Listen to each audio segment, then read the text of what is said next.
മലയാള സിനിമയെ നിയന്ത്രിച്ചിരുന്ന power group ആരാണ്? ലൈംഗിക ചൂഷണങ്ങൾ നടത്തുകയും പരാതികൾ കീറിയെറിഞ്ഞ് ഇഷ്ടമുള്ളവരെ മാത്രം മലയാള സിനിമയിൽ വളരാൻ അനുവദിച്ചിരുന്ന മാടമ്പികൾ ആരൊക്കെയാണെന്ന് പുറത്തുവന്ന ഹേമ കമ്മിറ്റി റിപ്പോർട്ടിലില്ലെങ്കിലും ആ മുഖങ്ങൾ അന്വേഷിച്ച് കൂടുതൽ പോകേണ്ടതില്ല. ഹേമ കമ്മിറ്റിക്ക് മുൻപ് തന്നെ മലയാള സിനിമയിലെ പവർ ഗ്രൂപ്പിനെ തുറന്നു കാട്ടിയ ഒരു വിധിയുണ്ട്. 2017 കോമ്പറ്റീഷൻ കമ്മീഷൻ ഓഫ് ഇന്ത്യയുടെ ഉത്തരവ്. ആ ഉത്തരവിൽ പ്രമുഖരുടെ പേരുകളുണ്ട്. പ്രമുഖർ നിയന്ത്രിക്കുന്ന അമ്മയും ഫെഫ്കയും മലയാള സിനിമയെ സ്വന്തം നിലയ്ക്ക് വരുതിയിലാക്കിയ വിലക്കുകളുടെയും ഒറ്റപ്പെടുത്തലിൻ്റെയും നേർചിത്രമാണ് ഈ ഉത്തരവ്. കേരളം അധികം ചർച്ച ചെയ്യാത്ത ചരിത്രപരമായ ഒരു വിധി. സുപ്രീം കോടതി പോലും ശരിവെച്ച ഉത്തരവ്. വിധിയിലേക്ക് നയിച്ച സംഭവങ്ങൾ തുടങ്ങുന്നത് 2004. താരങ്ങൾ തുടർച്ചയായി ഷൂട്ടിംഗ് ഷെഡ്യൂളുകൾ തെറ്റിക്കുന്നതും അഡ്വാൻസ് വാങ്ങി അഭിനയിക്കാതിരിക്കുന്നതും സംവിധായകരുടെയും മറ്റ് സാങ്കേതിക വിദഗ്ധരുടെയും പ്രബല സംഘടനയായ മാക്ട ഫെഡറേഷൻ ചോദ്യം ചെയ്തു. സംവിധായകൻ വിനയനായിരുന്നു അന്ന് മാക്ടയുടെ പ്രസിഡന്റ്. സ്വാഭാവികമായും അമ്മയിലെ താരരാജാക്കന്മാർ ഉൾപ്പെടെയുള്ളവർക്ക് ഈഗോ വർക്കൗട്ട് ചെയ്തു തുടങ്ങി. സിനിമയെ നല്ല വഴിയിലേക്ക് കൊണ്ടുവരാനുള്ള നീക്കത്തെ നിർമ്മാതാക്കളും സാങ്കേതിക വിദഗ്ധരും പിന്തുണച്ചു. എന്നാൽ പ്രബല ഗ്രൂപ്പുകൾ തക്കം പാർത്തിരുന്നു.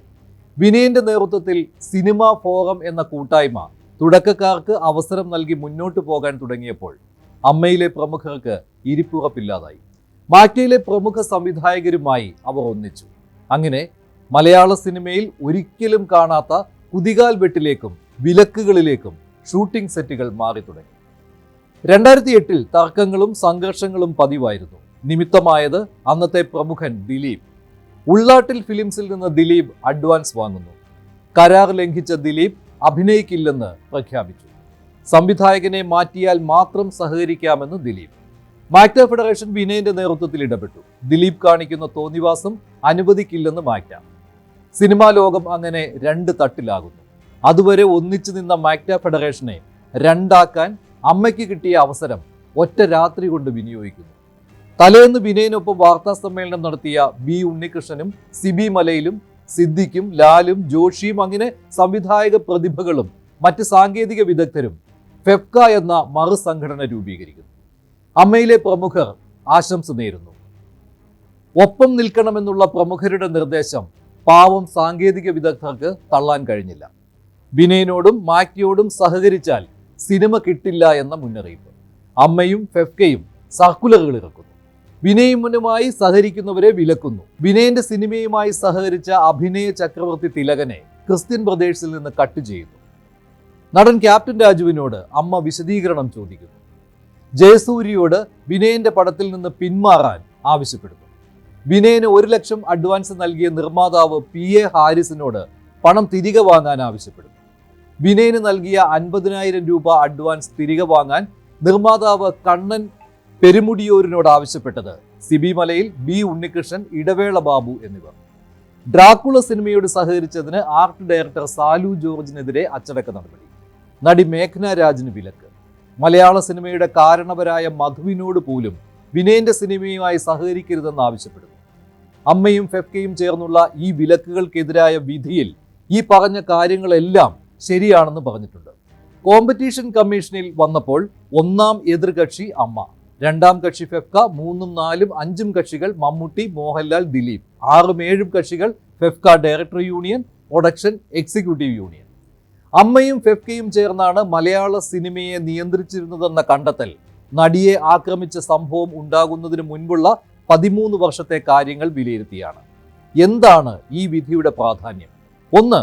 ഹേമ കമ്മിറ്റി മുൻപാകെ നടിമാർ പറഞ്ഞ ലൈംഗിക ചൂഷണങ്ങളും ഇതേ കാലയളവിൽ നടന്നതാണ്.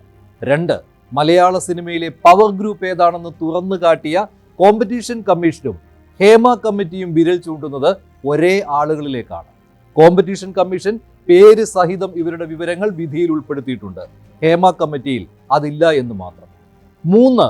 വിലക്കിന്റെ സമയത്ത് തലപ്പത്തുണ്ടായിരുന്ന president Innocent, general secretary Mohanlal, secretary Idavela Babu, കൈയടിച്ച Mammootty, Mukesh, Ganesh, Maniyanpilla Raju, Baburaj, Jayasurya, അങ്ങനെ അമ്മയുടെ പ്രധാനികൾ ഇവരായിരുന്ന കാലത്തെ ചെയ്തികളാണ് കോമ്പറ്റീഷൻ കമ്മീഷന്റെ വിധിയിലുള്ളത്. ബി ഉണ്ണികൃഷ്ണനും സിബി മലയിലും മറ്റു പ്രമുഖരും നയിച്ചിരുന്ന കാലത്ത് ഫെഫ്കയുടെ മാടമ്പിത്തരവും ഇതേ വിധിയിൽ പറയുന്നു. 4. ഹേമ കമ്മിറ്റിയിൽ മൊഴി നൽകിയവരും അമ്മയിലും ഫെഫ്കയിലും പരാതി കൊടുത്തിട്ടും ആരും കേട്ടില്ലെന്ന് പറയുന്നുണ്ട്. അതിനുശേഷം തുറന്നു പറച്ചിൽ നടത്തിയവരും അമ്മയുടെ എക്സിക്യൂട്ടീവ് അംഗങ്ങളിൽ നിന്നുള്ള ലൈംഗിക ചൂഷണങ്ങളിലേക്ക് വിരൽ ചൂണ്ടുന്നുണ്ട്.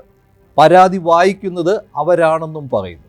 മലയാള സിനിമയിലെ പ്രമുഖർ ഉൾപ്പെടുന്ന അമ്മയുടെയും ഫെഫ്കയുടെയും അനുവാദമില്ലാതെ ആർക്കും സിനിമയിൽ ഒന്നും ചെയ്യാനാവില്ലെന്ന് കോമ്പറ്റീഷൻ കമ്മീഷൻ വിധിയുടെ 71, 72 പേജുകളിൽ കൃത്യമായി പറയുന്നു. രണ്ട് സംഘടനകളാണെങ്കിലും പരസ്പരം സഹകരിച്ചുള്ള പ്രവർത്തനം. ഹേമ കമ്മിറ്റി റിപ്പോർട്ടിൽ മലയാള സിനിമയെ നിയന്ത്രിക്കുന്ന പവർ ഗ്രൂപ്പ് എന്ന് പറയുമ്പോൾ അതേ കാലയളവിലെ പ്രമുഖരുടെ ഗ്രൂപ്പായി അമ്മയെയും ഫെഫ്കയെയും കണ്ടെത്തി അവർക്ക് പിഴ ചുമത്തുകയായിരുന്നു കോമ്പറ്റീഷൻ കമ്മീഷൻ. അതേ പ്രമുഖർ തന്നെയാണ് ഹേമ കമ്മിറ്റി കണ്ടെത്തിയ പവർ ഗ്രൂപ്പ് എന്ന് രണ്ടാമതൊന്ന് ആലോചിക്കേണ്ടതില്ല പറയാൻ.